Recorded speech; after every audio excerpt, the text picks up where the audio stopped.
claro es que la cultura empieza en la educación, y la educación empieza en los niños, jóvenes, adultos, etc. Entonces sí que está en la conciencia de la compañía y de hecho está en marcha. También el objetivo fundamental sigue siendo salir al extranjero y hacer internacionales nuestros autores, ¿no? Porque creo que tenéis ya una gira para este año. Sí, para otoño. Sí, es que tiene un poco que ver con lo que decía Javier, que por favor, sin atacar a Shakespeare, pero siempre lo ponemos un poco nosotros como, o sea, los ingleses, Shakespeare es maravilloso, quién lo va a dudar, pero los ingleses además que lo han vendido muy bien. Nosotros tenemos más. En Inglaterra y Gales, nosotros tenemos mucho más, con mucha variedad de estrofas, con mucha variedad de métricas. Entonces, ¿cuándo lo vamos a saber vender?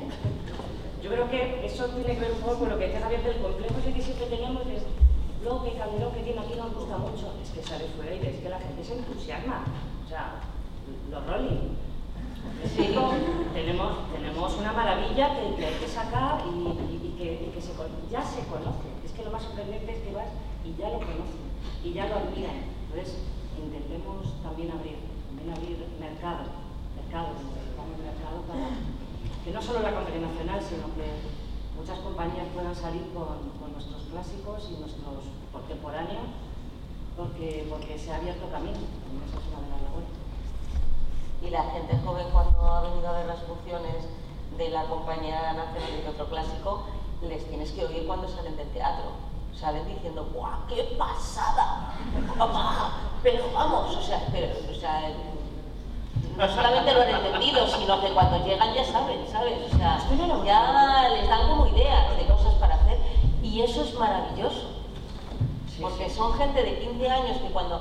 Yo me acuerdo que cuando tenía 15 años me obligaban a ir al teatro, y entonces era como, ¡guau, venga, vale, pues voy al teatro! Y de un chico que se sienta así como diciendo, venga, va, a ver, ¿qué me cuenta? Clásico, a salir, como yo les he visto hacer la Cisma de Inglaterra, entusiasmados y flipando en colores, como dices, ¿ves? Este va a volver, pero va a volver solo. Ya no va a hacer falta que le diga a alguien, vete al teatro, sino es que cuando salga la siguiente función va a ir él solo. Y eso es lo interesante, ¿no? Que se está ganando al público por el buen hacer y por el demostrar que nosotros, o sea, que se pueden hacer las cosas bien y que es necesario para ellos. Una amplitud de mente, se les enseña a ver las cosas desde más puntos de vista, ¿no? No es aprenderse un texto de memoria, es que tiene un significado detrás, ¿no? No es aprobar un examen, sino adquirir conocimientos, ¿no? Es la diferencia entre aprender o aprobar, ¿no? Y terminan teniendo ese sabor, ¿no? Cuando van al teatro de repente se dan cuenta de que les gusta, no es que les obliguen, sino que les gusta. Y yo eso lo he vivido como espectadora cuando dices, con perdón, que a veces nos pasa, no sé si os ha pasado a vosotros, que de repente dices, bueno, día de colegios, y voy a ver a mis compañeros el día del cole. Bueno, pues nada, aguantar la función. Y no se oye una mosca. Y dices, y eso es impresionante, se te ponen los pelos de punta. Y es un placer. Sí, yo os quería preguntar, bueno, precisamente, dado que la idea también es que se conozca la obra fuera, ¿no? Y por los extranjeros, no por los españoles emigrados. Entonces, ¿cómo fue la decisión de no sobretitular? He entendido que es así, ¿no? ¿Cómo? Sobretitular. No. ¿Por qué? Pues en un instituto Cervantes en el de Dublín, Rosa León nos comentó que a lo mejor era interesante añadir. ¿Os acordáis? Sí. No lo habíamos pensado precisamente porque ellos tienen el texto delante, vienen todas las explicaciones tanto en francés como en inglés, y también queríamos experimentar, que percibiesen el sonido, cómo se transmite la emoción.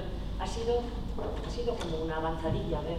Claro, y es colaboración con el Instituto Cervantes, claro. Y el Instituto Cervantes se dedica a enseñar el idioma castellano en todo el mundo, ¿no? La sorpresa para nosotros ha sido que no solamente los que aprendían español o los que tenían habla española y que vivían en el extranjero han venido a verlo, sino que ha habido un alto porcentaje de gente extranjera que ha venido a verlo porque les interesaba, sin conocer el idioma.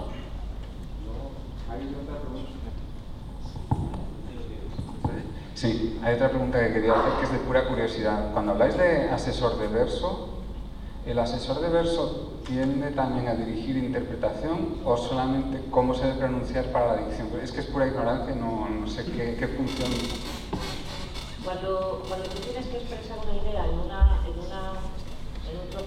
4 versos que son de 8 sílabas, tienes que organizar esa idea, como comentaba antes Fernando también, organizar la idea desde el principio hasta el punto.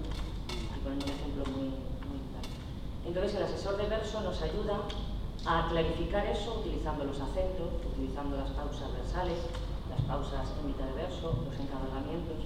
Hay toda una métrica alrededor de esa estructura que nosotros vemos en 8, en 11, o en décima, redondilla, romance, que el asesor de verso. No somos, o sea, somos actores experimentados en esos lenguajes, pero no somos Dios.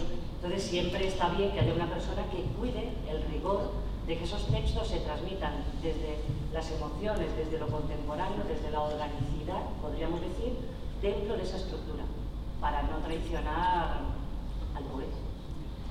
Y además lo que hace es homogeneizar el estilo de todos los actuantes, de todos los intérpretes en una función, porque claro, hay distintas maneras de decir el verso. ¿Y qué ocurre si en una misma función tienes uno que lo dice de una manera, otro de otra? Sería un caos. Entonces el asesor lo que hace es unificar. Es como el coreógrafo de danza, ¿no? Es alguien que unifica y da un estilo y sobre todo trabaja mucho con la prosodia, con el sentido de lo que se está diciendo.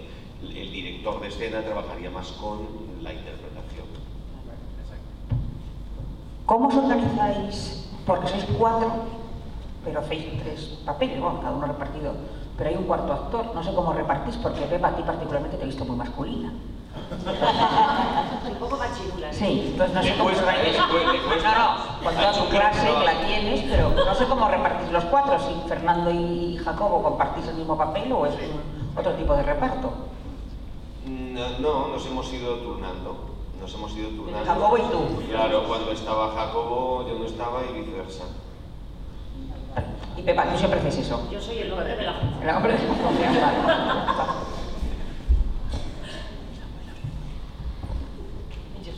Complementario de lo que ha preguntado ahora María, ¿por qué Fernando no hace papeles femeninos? Es decir, ya estamos acostumbrados con Elena Pimenta a que Blanca Portillo haga de Segismundo y sea admiración de crítico y público, de crítica y público. Y hoy se ha visto estupendamente cómo podéis hacer unos papeles masculinos muy creíbles. Pero ha faltado eso, ¿no? Que hubiera sido... Es que no sé qué... Luego se lo comentamos. Que no hubiera sido Teodoro, el perro del hortelano, sino Diana, ¿no? Yo creo que hubiera estado bien. Sí, se lo comentaremos. Por lo demás, sí es un proyecto, porque lo tengo entendido, Elena, el proyecto, la Compañía Nacional, que está presente en América, el proyecto Laboratorio América, quería estar presente en Europa, no pensando tanto en los que hablan español en Europa, sino en los europeos que se enteren, es decir, la manera de entrar en el canon, eso que siempre se ha dicho, que Shakespeare está ahí en el centro del canon, que se ha hecho el dueño del canon, y Shakespeare a fin de cuentas es un dramaturgo de 36 obras, mientras que Lope de Vega tiene 320, vamos a ver la 320, el número último, precisamente en Mujeres y Criados, porque está recién descubierta y admirando al mundo también con una maravillosa puesta en escena que se verá el sábado aquí en Olmedo Clásico. Es decir, que sí, lo que decías, tenemos más, pero no es que tengamos más, es que tenemos 36 frente a 320 o 200 de Calderón. Sé que es eso, y ahí ya sí que veo que quizá el no tener acceso a la lengua se pueden emocionar, evidentemente, no me extraña, os he visto y sería de piedra si os emocionan viendo lo que hacéis. Pero ¿no creéis que un poco complemento de apoyo, de traducción, de alguna manera, para cumplir con la misión que yo creo que es fundamental? Que los europeos se enteren de lo que se había enterado Goethe y lo dijo muy claramente. Que Shakespeare y Calderón estaban al unísono, pero que Calderón era más inteligente. Sí, lo dice el gran clásico alemán, ¿no? Anda, que Alemania no pinta en el mundo. Pues ese alemán, el gran clásico alemán, decía que podía desaparecer toda la poesía del mundo y podría recuperarse a partir del Príncipe Constante de Calderón. Eso lo he dicho, que lloraba cuando veía el Príncipe Constante.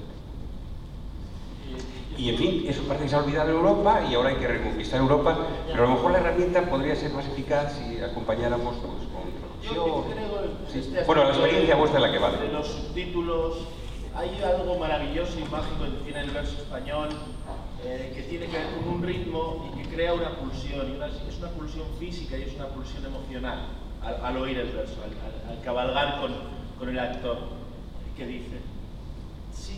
Si lo complementas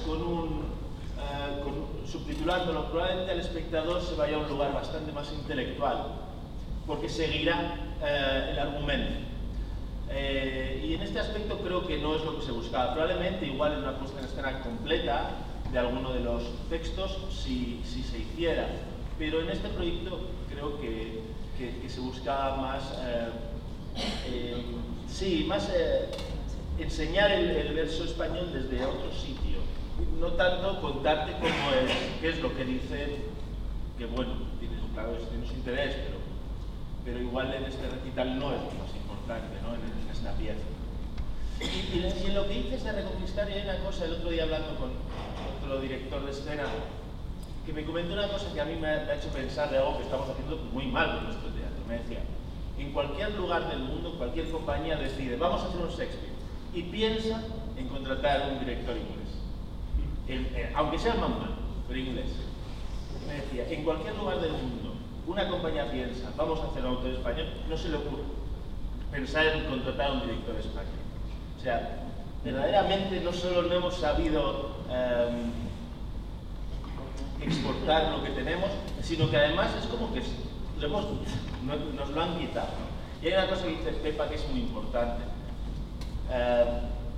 Tiene que las compañías españolas que hacen un trabajo excepcional en muchos casos tengan una salida hacia Europa, que hoy en día es verdaderamente costoso que las compañías españolas puedan salir al extranjero.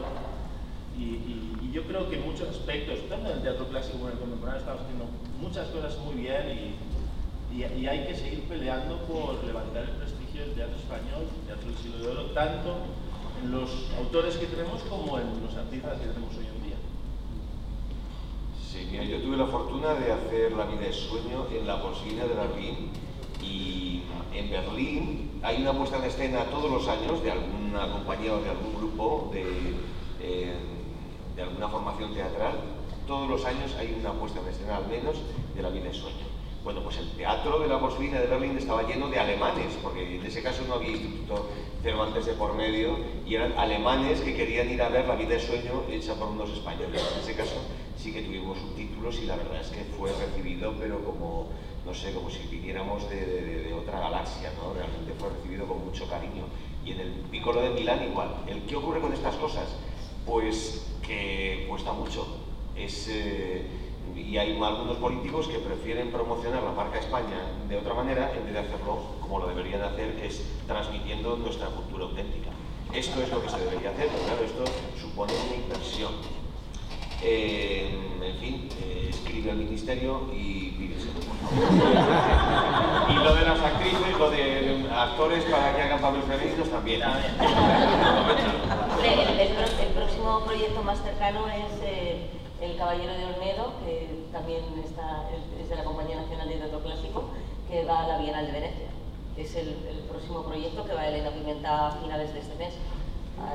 Y está dentro de la Compañía Nacional de Teatro Clásico y se va a presentar allí, ¿no? Creo que a pesar de todo no tienen más remedio que reconocerlo, ¿no? ¿No tenía más preguntas por aquí? No. ¿Hay una o otra pregunta?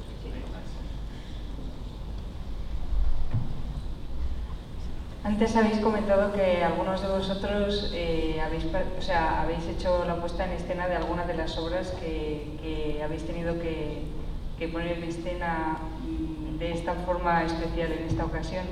¿Qué ventajas y qué inconvenientes os ha supuesto esa experiencia previa con esa obra a la hora de esta nueva puesta en escena? Fernando, no la por ti. Sí, no, hombre, para mí son ventajas. no sé qué, el otro día en una entrevista de radio creo que me preguntaban, ¿ocurre esto cuando estás preparando un papel de que de repente te has pasado preparándolo? O sea, que le has dedicado demasiado tiempo que ya está, y yo le decía, no, es que esto no es como el bizcocho, que si no lo sacas del horno se te quema. No, preparar un papel no. Es más, cuantas más veces lo haces, más ocasiones tienes de profundizar, más capas puedes dar a lo que estás haciendo y más riqueza consigues. Y en este caso, además, como la visión que tenía Elena de La vida es sueño no distaba mucho de lo que yo había hecho. Otra cosa es si realmente ella hubiera tenido una óptica muy diferente del trabajo que yo había hecho. Entonces sí, ahí hubiera tenido que amoldarme, pero es que yo creo realmente que las puestas en escena sí que pueden tener varias variaciones, o sea, pueden tener diferentes formas, pero los contenidos de las obras, si uno sabe realmente llegar al ser, a la almendra creativa, de dónde surgió eso en Calderón, como en este caso, dónde está la almendra creativa de esa pieza poética. Yo creo que si uno llega a esa almendra es capaz de profundizar. Las puestas en escena tendrán una forma variada, pero el contenido es siempre el mismo. Quiero decir que hay muchas veces que se ha intentado hacer teatro utilizando como excusa una historia clásica, pero se le ha dado la vuelta y se ha hecho otra cosa. Bueno, eso es otra cosa, pero creo que yendo a la almendra de las cosas, aunque se hayan hecho distintas puestas en escena,